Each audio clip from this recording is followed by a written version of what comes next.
I thought I was alone in the woods until I heard it speak. Part 5. Desperation does strange things to a person.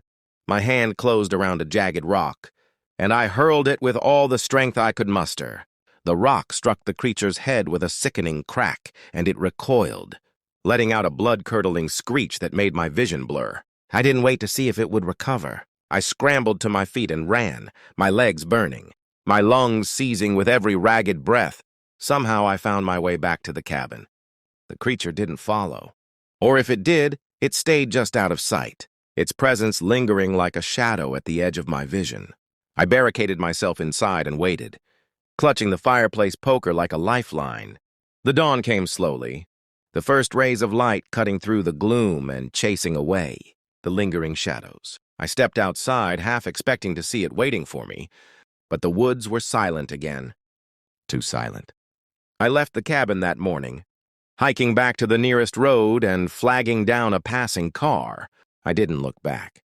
For weeks after, I tried to convince myself it wasn't real, that the isolation, the cold, had made me imagine it all.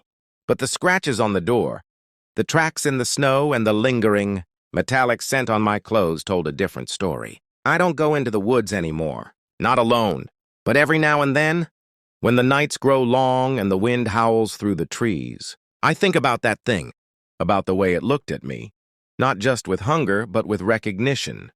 I've started dreaming about it too. The clearing, the screeches, the feeling of cold claws brushing against my skin. And every time I wake up, I feel that same pull I did back then, a whisper in the back of my mind telling me to go back. Because something about it feels unfinished. And the hunger? It wasn't just its hunger. It's mine now too. Or, it wasn't just its hunger. It's mine now too. Like the story. Like, comment and share it for the next part.